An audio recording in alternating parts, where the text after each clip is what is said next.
close that right now. All right, hello everybody.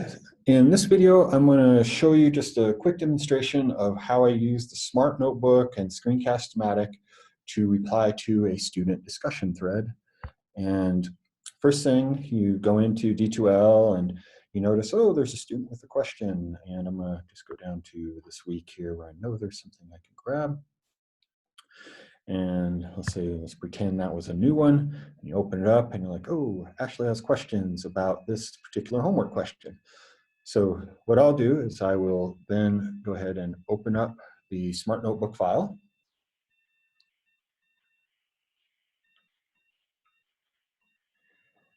And close that. And then you do have to select View and then Screen Capture Toolbar. And that way you'll be able to copy the question from the discussion post. So I will go back over and do that right now. And I will go ahead and copy. Just have to drag your pen and get that selected and just like send to a new page. And come back over here. And notice that the default when you open up the SmartNotebook is for the pointer, and it will just grab things and move things around. You do need to select the pen option, and then you have colors to work with, things like that. So now that this is ready, I will go and open up the Screencast-o-matic. And then I will hit record. And I have the full screen option selected. You can make that your option. Sometimes it'll just give you the little square dotted box and you have to drag that open, but if you select full screen, it will capture the whole screen.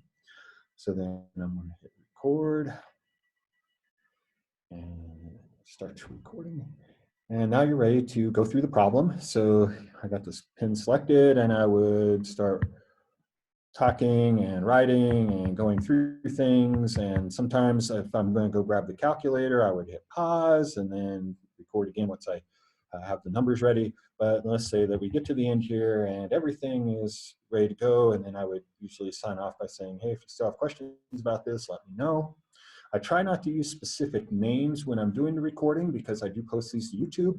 And in future semesters, if a student asks about the same problem, this 465, for example, I label it that way in YouTube, and then I can just find that one and post that link for a similar problem. And if they still have questions, I might do something more specific to theirs, but I've got like 90 different videos made, and sometimes it is nice that students ask similar questions and you can just use this video. So I do try to keep it more generic in that sense. But then I would just hit the little pause button down here, and then you have the delete or the done. Delete is if maybe you misspoke or you want to record it again, you didn't like how you explained it. And for this one, I'm happy with what I've done, believe it or not, and I will do this done.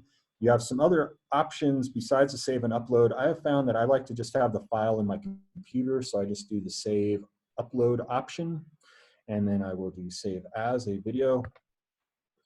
And there's a couple of things you have to do here or should do here. You can change the name of the file here, and this is where I will usually change the name to make sure that it is easy to tell what problem it was. So at 465, I'll usually put like math 121, excuse me, homework 4.6.5, and then I can find it easily in YouTube because it will keep those numbers when I put it up to YouTube. You also can turn off the highlight cursor. You can't set this as a default. You have to do it for every single video, which is a little annoying, but according to Screencast-o-matic folks, at least up to this point, you have to do it for everyone. It can't be defaulted. And the reason I do that is because I don't like the little yellow halo following my cursor around as I'm writing math stuff out. It's distracting to me, and I imagine it might be distracting my students. So once you put in a name and selected no cursor, you will just publish. And then this will take a moment. As it publishes, you can play your favorite song. One thing I do in my office is I will have my office computer open. This is another reason why I have the file done to my actual iDrive, because I sometimes will do 3 or 4 videos, and while one is rendering, I can go into my office computer and take a file and upload it to YouTube. So I'm kind of using two computers at once, but if you don't have that option, it might not be available to you, but it's one of the reasons I do what I do. So now that this is published to a video file, I just go to Browse Folder. And then there's the file, that test file, ready to go to YouTube. It's MP4 format. So now I will go to YouTube.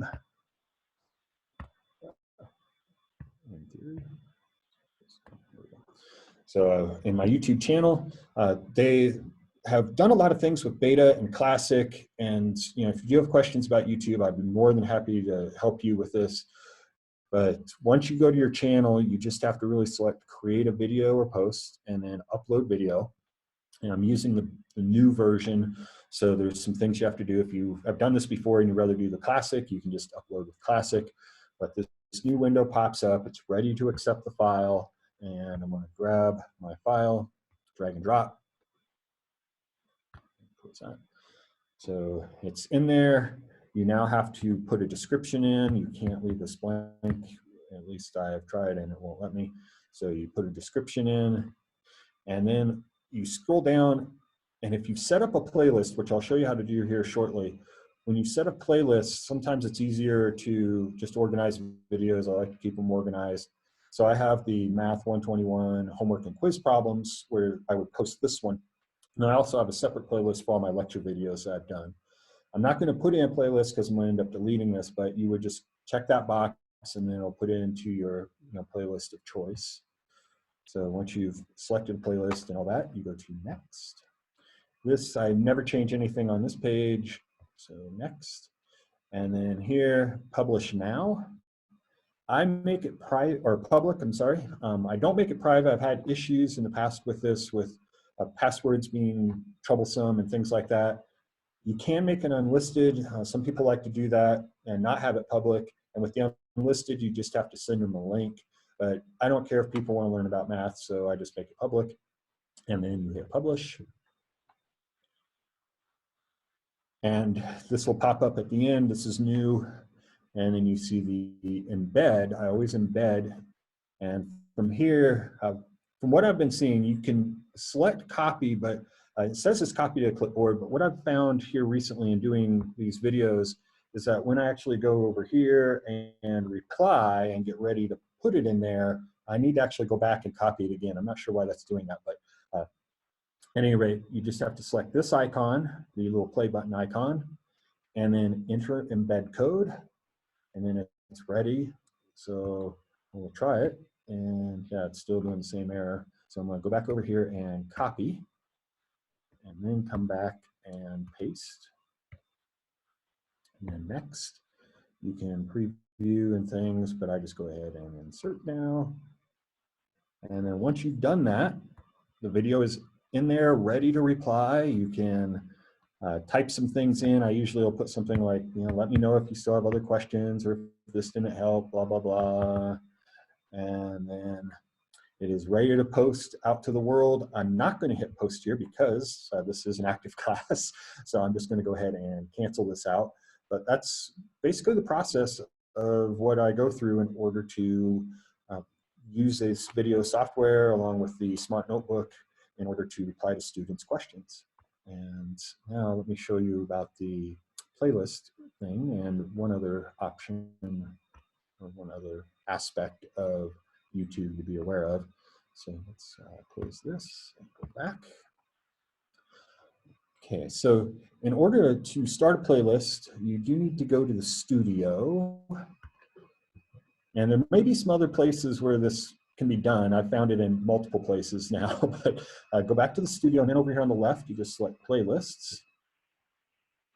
And then notice there's an option to create a new playlist. And I would create the new playlist and put any videos that would be relevant to that playlist title into that playlist.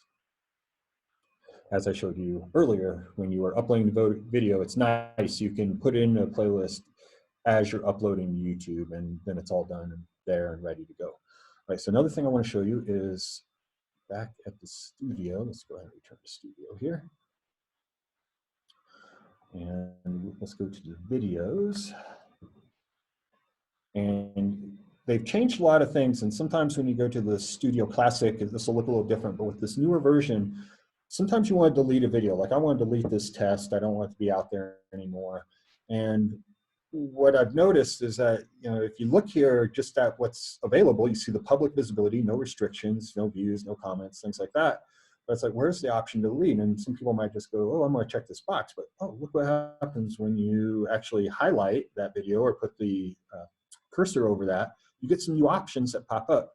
And this one, if you click the three dots, oops, I don't know why that did that. That was a little overzealous. You have more options that pop up. I'm going to do the delete forever option, and I understand that that will be done and undone can't be done. So I will delete that now, and then you can get rid of that video if you accidentally publish something you didn't want on YouTube. So that pretty much completes this demonstration. If you have any questions, again, about any of this or get stuck on something, let me know, and I can help you as best I can. And have a great day.